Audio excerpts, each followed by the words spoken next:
기도와 열매. 요한복음 15장 7절 16절. 너희가 내 안에 거하고 내 말이 너희 안에 거하면 무엇이든지 원하는 대로 구하라. 그리하면 이루리라. 너희가 나를 택한 것이 아니요 내가 너희를 택하여 세웠나니 이는 너희로 가서 열매를 맺게 하고 또 너희 열매가 항상 있게 하여 내 이름으로 아버지께 무엇을 구하든지 다 받게 하려 함이라. 인간은 누구에게나 공통적인 악한 본성이 있습니다. 모든 것을 자기에게 유리하도록 받아들이는 악습입니다. 타락한 이후 하나님의 보호하심에서 벗어나버린 우리에게는 본능적으로 어떤 자기 보호 장치 같은 것이 있어서 보고 듣고 경험하는 모든 것을 어떻게든 자신에게 유리하도록 취사 선택하고 해석하고 미화시킵니다. 인간은 이제 스스로 자신을 보호해야 하는 절박한 처지가 되어버렸기 때문입니다. 이렇게 천성처럼 우리에게 주어져 있는 이 여과장치에 대해 경계하는 훈련은 성도의 신앙생활에 있어 매우 중요한 것입니다. 성도의 신앙생활의 주된 관심 중 하나는 나 자신을 정직하고 진실하게 보는 일입니다. 따라서 모든 것을 자신에게 유리하도록 취사 선택하고 해석하고 미화시키려는 유혹을 경계하고 때로는 나 자신을 거북하게 만들고 때로는 참담하게 만들고 때로는 절망스럽게 만드는 자신의 모습을 있는 그대로 보고 듣고 받아들이는 훈련은 성도의 영성 생활에 있어서 필수적인 일입니다. 이 악습은 성경을 읽을 때에도 여지없이 활동합니다. 이 악습 때문에 우리는 읽은 말씀에 참 뜻을 캐물으려 하지 않고 자기에게 유리하게 받아들입니다. 눈 질끈 감고 우리 귀에 좋게 들리도록 말씀을 변조시킵니다. 그 말씀의 원래 의미를 알아보려고 고민하지 않습니다. 말씀을 통해 위로만 받으려 하지 말씀이 주는 도전에 대해서는 회피하기 일쑤입니다. 그러한 인간들의 악습에 의해 가장 많이 오해되고 있는 구절들 중 하나가 바로 본문인 것입니다. 본문은 무엇이든지 원하는 대로 구하라. 그리하면 이루리라. 그리고 너희가 내 이름으로 아버지께 무엇을 구하든지 다 받게 할 것이다. 이 두 말씀은 마치 하나님이 우리 손에 신기한 요술 램프를 들려주는 것처럼 느끼게 만들어줍니다. 그런데 우리의 삶 속에서 예수님의 이 말씀이 진짜로 적용이 되던가요? 지금까지 우리가 예수를 믿고 난 이후에 기도만 하면 무엇이든지 구하는 대로 다 이루어졌습니까? 왜 그렇지 않을까요? 뭐가 문제인가요? 우리는 그 무엇이든지라는 단어를 올바로 규명하지 않고는 계속해서 이 구절을 오해하고 오용할 수밖에 없는 것입니다. 그 무엇이든지가 제안하고 있는 것에 대해 잘 규명을 해보고 또 그 무엇이든지를 구하는 기도와 열매의 상관관계에 대해 살펴보겠습니다. 본문 7절을 잘 보면 구하라는 말씀 앞에 하나의 전제가 붙어 있는 것을 볼 수 있습니다. 너희가 내 안에 거하고 내 말이 너희 안에 거하면이라는 전제입니다.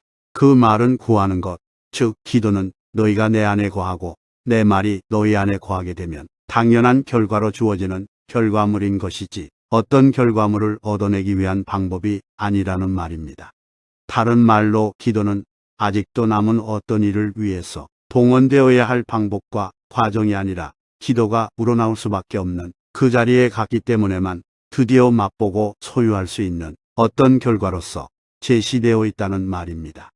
그러니까 기도를 할 수 있다는 사실 자체가 이미 어떤 결과의 반증이요, 어떤 수준과 경지에 와 있는 자기 증거요, 감사거리인 것이지 단순히 무엇을 얻어내기 위한 원인이나 방법이 아닌 것입니다.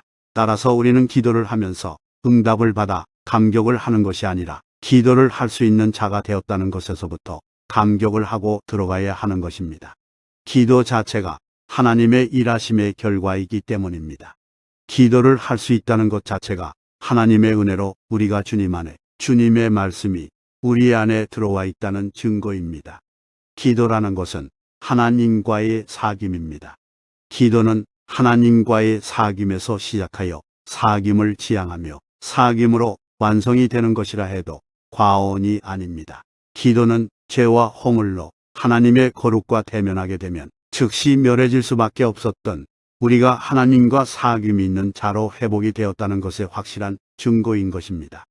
예수 그리스도의 공로로 거룩하신 하나님과 죄인이었던 우리가 아예 함께 동거하는 관계가 되어버렸습니다. 그래서 죄인과 거룩하신 하나님이 언제든지 아버지하고 부르면 대답을 하시는 그런 친밀한 관계로의 회복이 된 것입니다. 그 회복의 증거가 기도인 것입니다. 그래서 기도를 지성소 안에서의 대화 혹은 사귐이라고 부르는 것입니다. 하나님 아버지가 우리를 예수라는 포도나무의 가지로 접목해 주시는 바람에 우리가 모두 하나님 앞에서 예수의 취급을 받게 된 것입니다. 그러한 가지들이 자기를 예수로 보아주시며 양자 삼으신 하나님 아버지께 무엇을 구할까요? 가지들이 농부에게 무엇을 구하겠습니까? 가지가 농부에게 구할 것은 열매를 많이 맺게 해달라는 요구밖에 없습니다. 가지에다가 금치를 한들 가치가 올라가겠습니까? 아니면 가지를 굵게 만들어주면 그 가지의 인기가 높아집니까? 가지가 할 수 있는 가장 유용하고 가치 있는 일은 열매를 맺는 것뿐입니다. 따라서 가지의 소원은 열매 맺음이어야 하는 것입니다. 절대 자신의 문제 해결이나 세상적 소원 성취에 관한 것일 수가 없습니다. 기도는 우리가 이 땅에서 우리의 소원을 이루고 이 땅의 것으로 먹고 사는 일에 사용되는 것으로만 정의되어서는 안 됩니다. 그러한 것들은 하나님의 은혜로 거저 주어지는 것입니다. 따라서 기도는 먹고 사는 문제에 필요한 것이 아니라 우리의 됨됨이에 필요한 것입니다.